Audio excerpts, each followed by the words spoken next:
Alright, this is gonna be for the 801.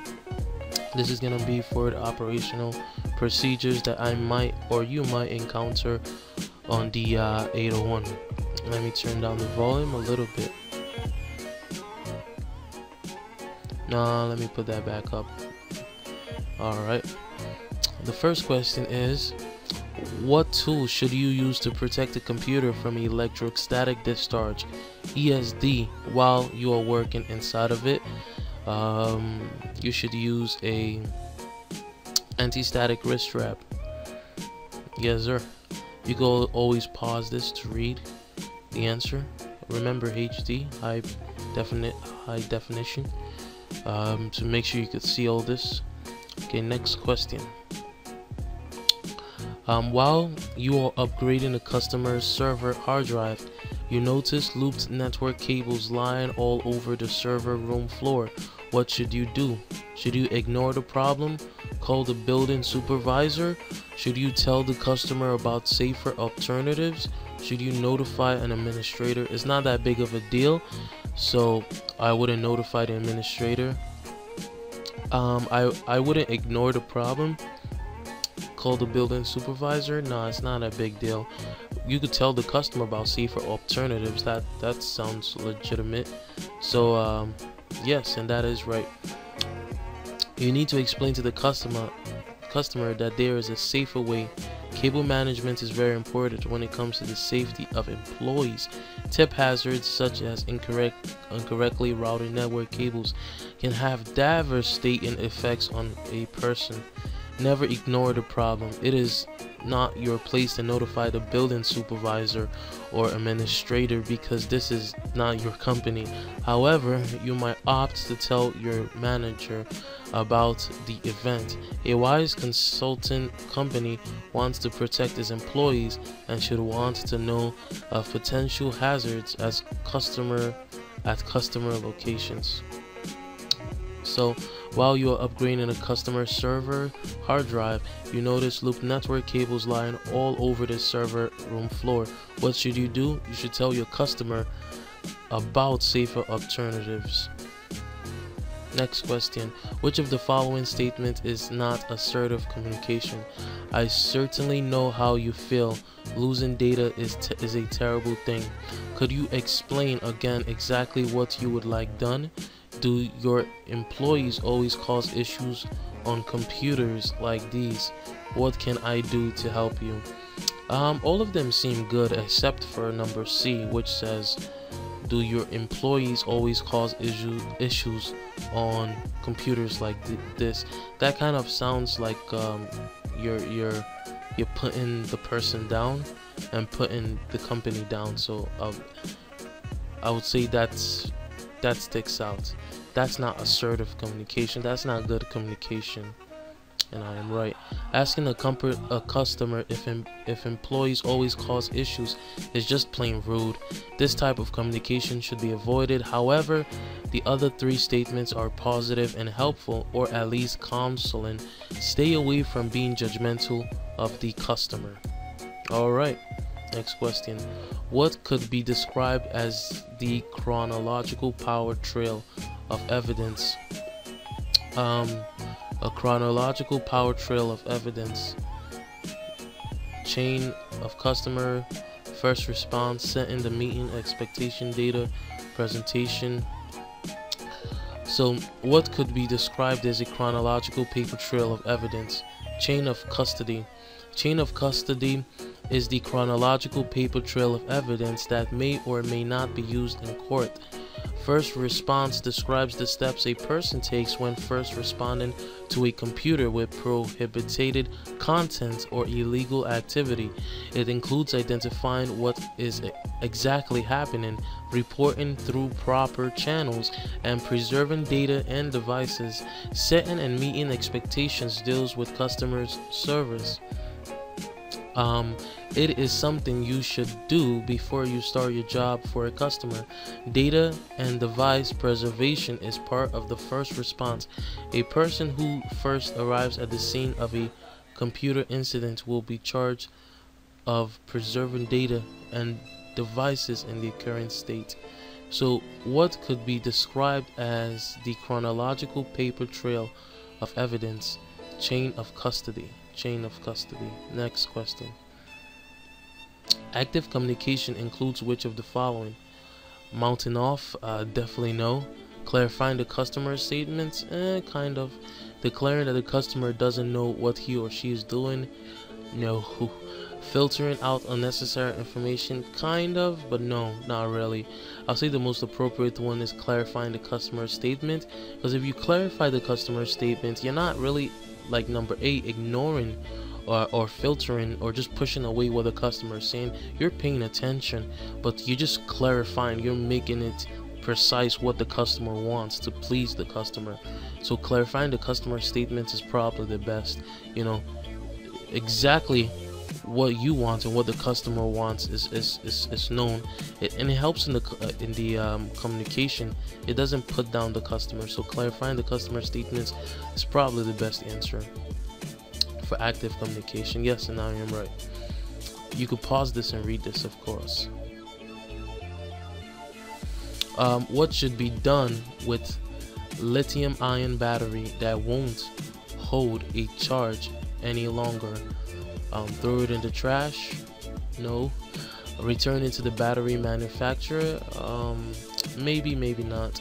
Contact the local municipality that inquire as to their disposal methods. Oh, that makes kind of some sense. Yeah. Open the battery and remove the deposit. No, that's really bad.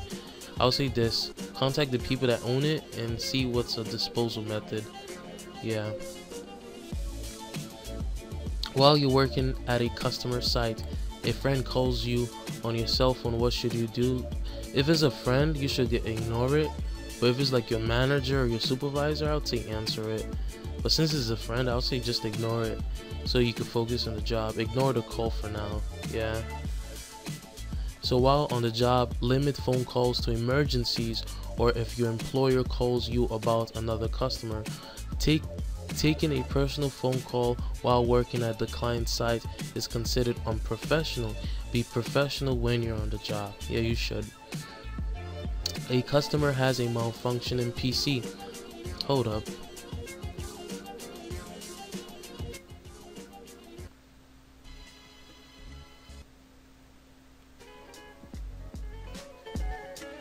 That's better. A customer has a malfunctioning PC and you are about to begin repairing it. The customer proceeds to tell you about the problem with the servers. What should you say to the customer? I have to call my supervisor. C, is the server problem related to the PC? That's pretty a good question. B, I'm sorry, but I don't know how to fix servers. That's not really helpful. Or A, wait until I finish with the PC. I would say, is the server problem related to the PC problem? Yeah. Ask if the server problem is related to the PC problem. Try to understand the customer before making any judgments about the problem. Make sure it isn't a bigger problem than you realize before making repairs that could be futile. If you find out that it is a separate problem, ask the customer which issue she would like to resolve first. Alright, next question. You are running some cables from an office to a computer located in a warehouse. As you are working in the warehouse, a 55-gallon drum falls from a pallet and spills what smells like pona. What should you do? Call 911. Call the building supervisor. Get out of the area. Save the computer. I would say no, don't save the computer, because the computer is not that important compared to your life. I'll say get out of the area first, and after you get out of the area, call 911. Call the building supervisor. Well, you don't even have to go to the building supervisor. Get out of the area, then call 911. Yes, sir. If there is something that is immediately hazardous to you, you must leave the area right away. Afterwards, you can call 911. So if something is hazardous, you need to leave the area right away. Then after that, you call 911. The building supervisor or your manager, depending on the severity of the situation. So you could call 911 or the building supervisor or your manager, depending on the severity of the problem. Computers and all other technologies come second after human life. That's really good. That's really awesome. Remember that. Plus, if backup systems have been implemented properly, you have nothing to lose if a computer is damaged. Next question. What should you not do when moving servers and server racks? Remove jewelry. When moving, what should you not do when moving servers and server racks? Bend at the knees and lift with your legs. Bend at the knees and lift with your legs. That's good advice, I guess. Disconnect power to servers before moving them. That's also good advice. Move a 70-pound wire rack by yourself. I don't think that's good advice. Remove jewelry. That's also good advice. Bend in the knees and lift with your legs. It kind of sounds like bad advice, and this one kind of sounds like bad advice. B and D. But I think the worser of the two is this one. The lesser of both evils is this, and the worst is really this one. Move a 70-pound wire rack by yourself. Maybe you shouldn't. Maybe you should ask for help, you know, because it's sensitive material. Don't attempt to move heavy objects by yourself. Ask someone to help you. Removing jewelry, disconnecting power, and bending at the knees and lifting with your legs are all good safety measures. Alright, and this is the last question for the 805 operational procedures. And it asks, you spill an unknown chemical on your hands. What should you do? You could ignore it. You could consult the MSDS. You could call the building supervisor. You could call 911. I'll say consult the MSDS for the chemical. Yes, sir. Answer: if it is not life-threatening, consult the material safety data sheet. So MSDS stands for material safety data sheet. So if it's not life-threatening, consult the material safety data sheet to determine the proper first aid, if any. If it is an emergency, call 911. If you cannot get access to the MSDS, contact the facilities department of your organization or try your building supervisor. Never ignore an unknown chemical. Take action before it becomes a problem. So make sure you take action. Consult the material safety data sheet to determine. So if it is not life-threatening, consult the material safety data sheet, MSD, material safety data sheet to determine the proper first aid, if any. If it is an emergency, call 911. So if it is an emergency, call 911. If you cannot get access to MSDS, contact the facilities department of your organization or try your building supervisor. Never ignore an unknown chemical. Take action before it becomes a problem. Take action before it becomes a problem. So again, the question was, you spill an unknown chemical on your hands. What should you do? You should consult the MSDS for the chemical. You should consult the material safety data sheet. Consult the material safety data sheet for the chemical. But if you know it's a bad chemical that does spill on you, get out of the area.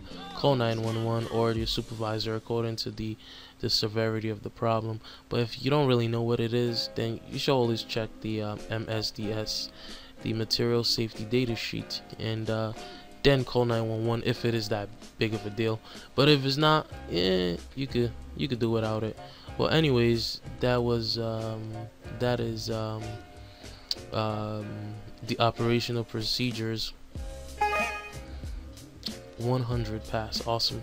That is the operational procedures, and I hope this has been useful to you, Emmanuel, as you watch this later on.